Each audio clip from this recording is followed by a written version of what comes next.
Veliki pozdrav i dobrodošli na kanal Obavesti me. Kada se probudiš uz vesti, postavlja se jedno surovo pitanje. Da li je istorija srpskog naroda 90. godina 90% bila skrojena u tuđim kabinetima, dok smo mi verovali u bratsku ljubav i igru velikih sila koje su nas žrtvovale bez trunke griže savesti? I dok su se kolone izbjeglica u Oluji kretale ka Srbiji, a nebo nad našom zemljom pretilo da se otvori, u pozadini se odigravala geopolitika bez milosti, prepuna izdaja, tajnih dogovora, zakulisnih spletki i diplomatskih šamara koji su nas ostali bez daha, a da nismo ni bili svesni šta nam se sprema iza leđa. I tu dolazimo do ključne stvari koja menja cijelu sliku i pokazuje pravu istinu o našim takozvanim saveznicima prema dostupnim informacijama i svedočenjima bivšeg šefa diplomatije SRJ, Živadina Jovanovića. Ruski vojni vrh je zapravo hteo da pošalje moćno naoružanje i tehniku za odbranu Jugoslavije, ali je politički vrh u Moskvi na čelu sa Borisom Jeljcinom to kategorički sprečio. Kako tvrde pojedini izvori, Jeljcin je tada procenio da Rusija nije dovoljno moćna da vodi nezavisnu politiku od Sjedinjenih Američkih Država, jer je bila ekonomski moralno slomljena. U objavljenim transkriptima iz lične biblioteke bivšeg predsjednika SAD-a Billa Clintona vidi se kako dvojica državnika razgovaraju, a Jeljcin se praktično pravda, sluša kao poslušan đak i traži novčanu pomoć da isplati penzije kako bi dobio izbore. Međutim, ovi navodi pokazuju da je cena tog njegovog opstanka i zapadnih tapšanja po ramenu bila direktna izdaja srpskog naroda. Ali ovdje priča dobija na težini, jer su se paralelno odvijale igre koje su nam krojile kapu i u samom vrhu ruske diplomatije. Prema navodima medija, u isto vrijeme kada su naši zvaničnici molili za pomoć, u Moskvi su se vodili mučni razgovori koji su se graničili sa poniženjem. Na sastanku 10. avgusta 1995. godine posle progona 250.000 Srba iz Hrvatske, predsjednik Savezne Republike Jugoslavije Slobodan Milošević molio je Jeljcina da učini sve da se ukinu nepravedne sankcije. Tadašnji ministar spoljnih poslova Rusije Andrej Kozirev, koga izvori označavaju kao najvećeg zagovornika američke politike u Kremlju, koji danas živi u Americi, otvoreno je suflirao i kočio bilo kakav zaokret ka miru koji bi išao u korist Srba. Milošević je tada upozoravao Jeljcina da bi ga sopstveni narod više cijenio ako se usprotivi lažima i kažnjavanju našeg naroda, ali uzalud. Zvanični plan koji je uslijedio doneo je samo prazne forme, dok su sankcije ostale da vise nad našom glavom. I baš tu nastaje problem, jer su se vrata za spas polako zatvarala, a diplomatski skandali u Moskvi dostizali su vrhunac. Sećanja Živadina Jovanovića otkrivaju neverovatnu epizodu iz septembra 1998. godine, kada je naša delegacija otišla u Rusiju da razgovara sa šefom diplomatije Igorom Ivanovim uoči sednice Saveta bezbednosti UN o Kosovu i Metohiji. Umjesto dogovorenog razgovora, ruska strana je tvrdila da je ministar prezauzet jer mora da se vidi sa Billom Clintonom.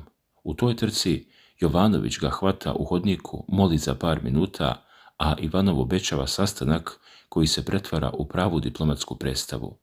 Na samom sastanku Ivanov je, mimo svakog protokola, uzeo reč i punih 40 minuta držao lekcije i kritikovao SRJ, optužujući nas da navodno slušamo SAD, a da od Rusije tražimo nemoguće. Monolog je pojeo vreme, nakon čega je Ivanov hladnokrvno predložio da se ide na ručak i da Jovanović tamo uzme reč uz zveckanje tanjira i šetanje konobara. Ozlojeđan takvim nipodaštavanjem, Jovanović je demonstrativno napustio salu, otišao da navodno završi lične potrebe i stajao po strani, dok su svi u čudu čekali da se vrati.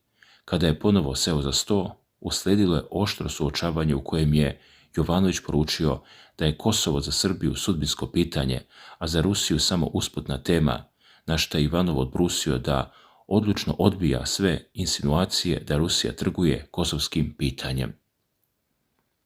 Ali nije tu ni bio kraj poniženjima i igrama moći, jer su se u isto vrijeme Zapad i njegovi emisari otvoreno krojili našu sudbinu na terenu. Prema rečima Živadina Ivanovića, u maju 1998. godine dogovorom Billa Clintona, Richarda Holbrooka i američke državne sekretarice Madeleine Albright doneta je sudbonosna odluka da se teroristička OVK upotrebi kao udarna pesnica za rušenje Slobodana Miloševića. Preko noći teroristička organizacija je u zapadnim izveštajima pretvorena po znacima navoda u navodnu oslobodilačku vojsku. U pisanoj izjavi datoj Haškom tribunalu, britanski ataše u Beogradu, John Crossland, otvoreno je priznao da su svi znali da je OVK teroristička banda i da su je tako tretirali, ali kada su Washington i Albrightova rešili da preko nje zbace Miloševića, postalo je potpuno irelevantno šta bilo ko misli o njenom pravom karakteru. I baš u jeku tog haosa, u junu 1999. u Beograd stiže Richard Holbrooke, direktno posle posete Kosovu i Metohiji. Pripremajući se za taj sudbonosni sastanak u Belom dvoru sa Miloševićem i Milanom Milutinovićem, Jovanović u magazinu Time pronalazi šokantnu fotografiju na kojoj Holbrooke pozira rame uz rame sa naoružanim teroristima u selu Junik. Pokazuju novine Miloševiću, koji u tišini uzima list. Kada je Holbrooke ušao na sastanak, Milošević ga je dočekao hladno i direktno rečenicom: "Vidim da ste imali interesantan program posjete na Kosovu i Metohiji." Zatečen i uhvaćen na delu, Holbrooke je počeo panično da se pravda, tvrdeći da nikada ranije nije bio kod obične albanske porodice, da je otišao u posjetu, a da su mu se, čim je seo, odjednom stvorila dva medveda sa puškama, dok je neki fotograf sve to uslikao i pobegao. Kada je Jovanović zatražio reč i naglasio kako će na tu sliku reagovati milioni čitalaca koji ne znaju pozadinu, besni Holbrooke se okrenuo i prekorio Miloševića kako dozvoljava svom ministru da mu ruši kredibilitet. Milošević u svom prepoznatljivom maniru samo mahnuo rukom i vešto skrenuo temu na oslobođenje turskih novinara koje je vodila Holbrookova supruga. I dok su se ovi diplomatski vrtlozi odvijali iza zatvorenih vrata, na vidjelo su izlazile i druge mračne tajne vezane za sudbinu Crne Gore i ključne ljude koji su promenili istoriju regiona. Povodom dokumenata iz Clintonovske biblioteke o žestokom američkom pritisku da se Crna Gora zauvek odvoji od Srbije, Živadin Jovanović svedoči da su Amerikanci najprije pokušali sa Momirom Bulatovićem, zahtevajući od njega da pokrene odcepljenje. Kada je on to izričito odbio, američki zvaničnici su hladnokrvno poručili da će naći drugog čoveka za taj zadatak i našli su Mila Đukanovića. Za tu istorijsku ulogu razbijanja zajedničke države, Đukanović je nagrađen potpunim amnestiranjem od sudskih procesa, specijalnim kreditnim linijama, ogromnom političkom propagandom i obaveštenom logistikom sa zapada.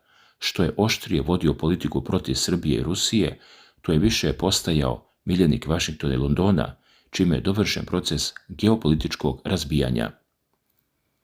Dragi gledalci, i tu dolazimo do kulminacije i trenutka kada se ceo sistem ruši pod teretom agresije, a na scenu stupaju ruske igre bez granica. U martu 1999. godine, mimo svih pravila međunarodnog prava i uz izgovor da su sva sredstva navodno iscrpljena, počinje besomučna NATO agresija na SRJ.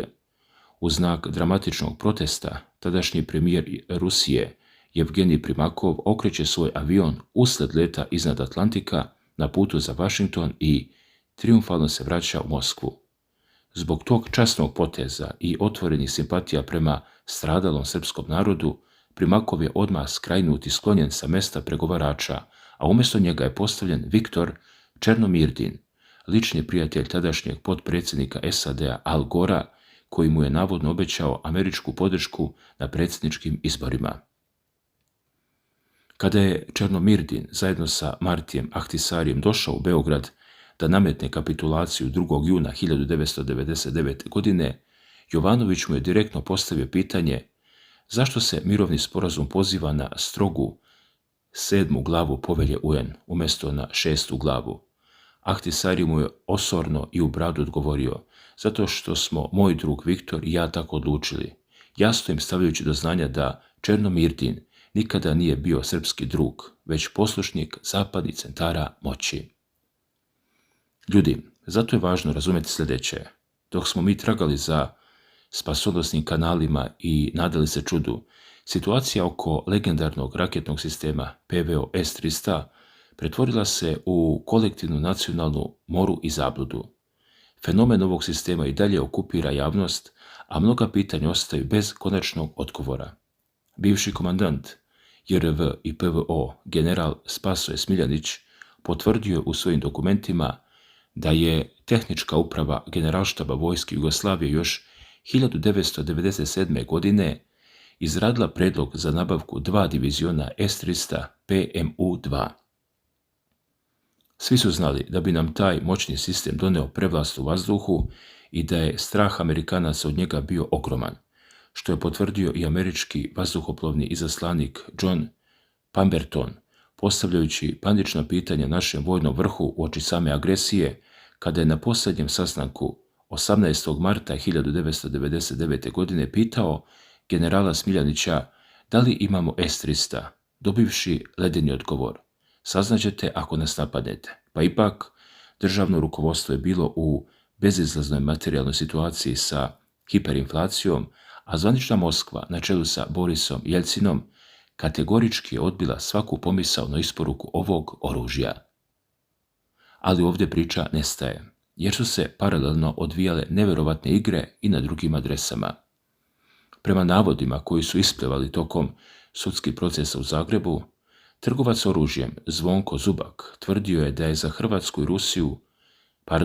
Hrvatsku u Rusiji kupio raketni sistem S-300 preko tajnih kanala i libijskog lidera Muamera Gaddafija, jer su Franjo Tuđman i general Janko Bobetko nameravali da gađaju Beograd. Prema tim informacijama i tvrdnjama, za obilaženjem sankcija UN, nabavljen je sistem koji je plaćen $100 miliona, mada je na kraju prikazan na paradi u Zagrebu sa praznim kontejnerima i maketama, jer ga Hrvati nikada nisu kompletirali niti osposobili. Sa druge strane, predsjednik Belorusije, Aleksandar Lukašenko, je godinama kasnije otvoreno izjavio da je on lično nudio Miloševiću isporuku S-300 i da je imao spremne pilote heroje koji su bili spremni da avionima prebace sistem u Beograd, ali da je rukovodstvo u Beogradu prekasno reagovalo, gubeći veru i dozvolivši da sve blokira vojna nemoć i oklevanje. Sve nade našeg vojnog vrha da će Moskva konačno pomoći ugasile su se sredinom maja 1999. godine, dok je ruski predsjednik Vladimir Putin kasnije u intervjuima isticao da je Boris Jelcin na zapadu bio slavljen i tapšan po ramenu sve dok nije podigao glas protiv bombardovanja Jugoslavije, a da je, čim je to učinio, odmah proglašen alkoholičarem i metom brutalnih zapadnih progona. Na kraju balade ostaje gorka istina da su nas svi izdali, ali da uprkos svemu, kako svjedoče istorijski zapisi, čak ni najveći neprijatelji Miloševiću nisu mogli da ospore borbu za interese države, pa ga se, kako reče Jovanović, i mrtvog plaše i poštuju. I tu dolazimo do kraja ove mučne i duboke analize koja postavlja mnoga teška pitanja bez kojih nema suočavanja sa prošlošću. Da li je istorija mogla da bude potpuno drugačija da su odluke u Kremlju bile hrabrije? Da li je poverenje u lažne saveznike bila naša najveća kolektivna zabluda i da li se Slobodan Milošević zaista borio sam protiv celog globalnog aparata? Ljudi moji, da li ste vi uopšte svesni šta se ovdje sve dešavalo? Dok mi ovdje sedimo, razbijamo glavu i vraćamo film unazad, pitam vas ozbiljno, da li mislite da smo mi stvarno sami birali svoj put 90-ih ili nam je sve bilo nacrtano u tuđim kabinetima još mnogo pre nego što je prva sirena zatutnjala nad našim gradovima? Slušajte me dobro. Ja vas pitam sada ovdje bez ustezanja, Da li je moguće da smo mi decenijama verovali u nekakvo veliko istočno bratstvo, u silu koja će da stane uz nas i za nas, a da su stvari isti ti ljudi u Moskvi preko telefona dogovarali sa Vašingtonom kako će da nam kroje kapu?